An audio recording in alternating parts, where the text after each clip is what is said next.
In the next segment, I'm going to bring on Shruti, my colleague at the Asian Association. And the first of our two special guests this afternoon is Lisa Barker from the Derbyshire Carers Association. We're going to have a chat with Lisa about some important messages that she wants to share for all the carers viewing and for people who know carers. Before I bring them on, I do want to play a video that Lisa sent us. This is 5 things that the Derbyshire Carers Association would like you to know as a carer.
We're going to go into a little more detail about some of the topics mentioned on that little video with Lisa and Shruti.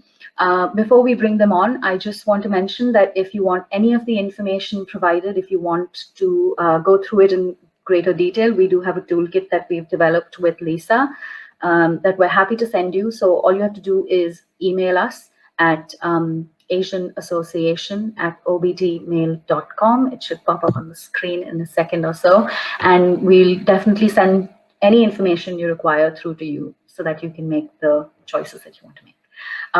We're going to bring Shruti and Lisa on now so that they can have a chat.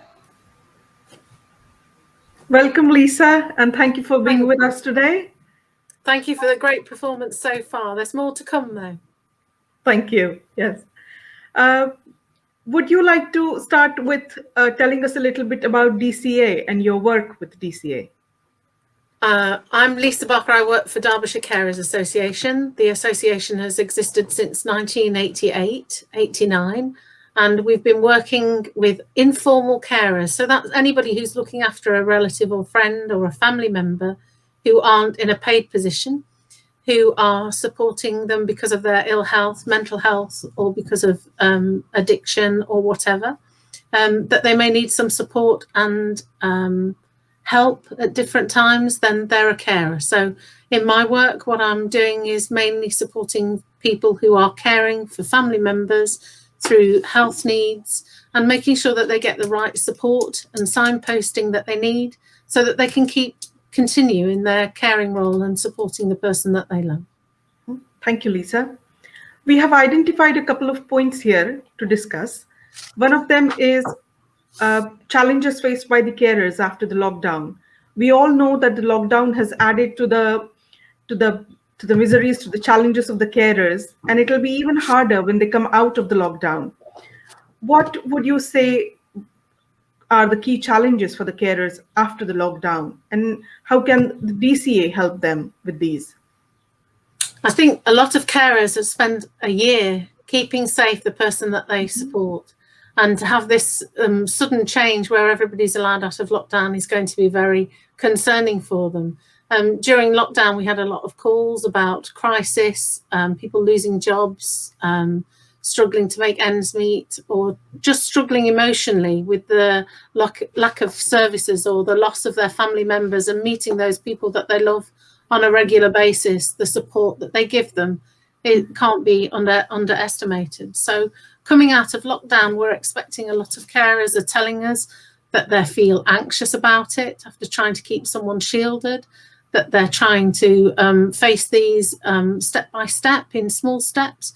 It's really important for them, if they do struggle, to get in touch with either their GP or with us or with yourselves, with trusted members, so that they can talk through some of these anxieties, because we're all going to suddenly be faced with lots of people to cope with and lots of different opportunities.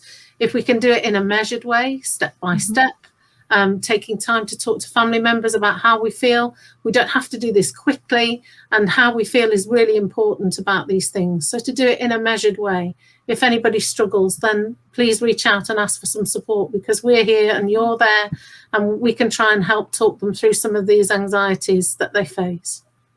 Yes, thank you.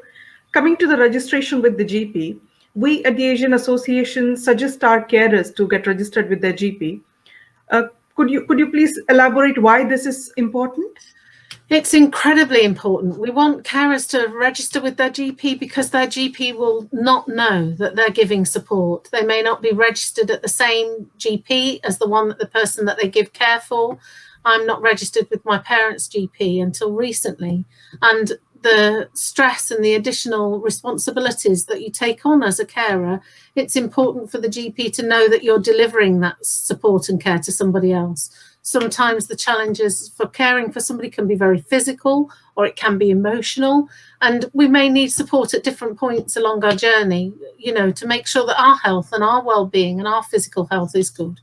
And also, they may be eligible for flu jabs or for additional time in the GP surgery to discuss their caring role, or to discuss in confidence any concerns that they may have. And if the GP doesn't know that they're a carer, they can't make that extra provision and give that extra signposting that may benefit you. So we're trying to say, please register with your GP and let them know that you give care to somebody. Thank you for this information, Lisa. During the video played earlier, a carer's emergency plan was mentioned. How can a carer have this plan in place, and will there be any support available for them to make this plan? Could you please tell us a little bit more about that? So the contingency plan that we operate in Derbyshire is through the Derbyshire County Council. That's an emergency plan which has an emergency card which is registered with the county. If people want to do it, they can do it themselves online, but I would strongly recommend that if they wanted to make a contingency plan or an emergency plan, to discuss with us. We'll help them to do all of the things related to that as part of an assessment, and we will make sure that they register the numbers of their preferred support. So if they've got a family member who may travel to come and support the family member that they usually care for, then that would be great. We can help them register those numbers. We can also make sure that it's a very personal, bespoke plan that talks about their medication needs or any regular routines that they have, or the way that they particularly would like to have support. Short-term help, usually family members will come to the fore and help. But if it goes on longer term, then we'll discuss with them the options that might be available and help them to consider what may be the best plan.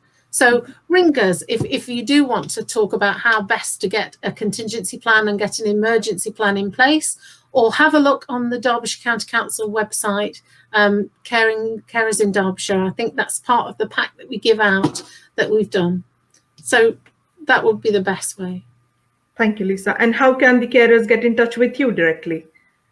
So they can get in touch on the number that's running along the bottom of the screen, the 01773 number. That's local people for Derbyshire. They could email us. If they want to get in touch with you, Shruti, and have a discussion with you first, they can do that and you will refer them to us. Or they can get in touch directly with the staff on that mainline number. There's somebody there Monday through Friday, and we'll be happy to support anybody and try and make sure that they get the best services and the best support that we can for them. Thank you, Lisa. Thank you for your time and the excellent information you have given to the viewers. Thank you. If any of our viewers need any more information, if you're a carer or if you know someone who is a carer and will benefit from any of the information on here, we are happy to help and provide you with a toolkit that we have developed with Lisa. Please email us at our email address, asianassociation@obtmail.com, or send us a message so that we can share the toolkit with you.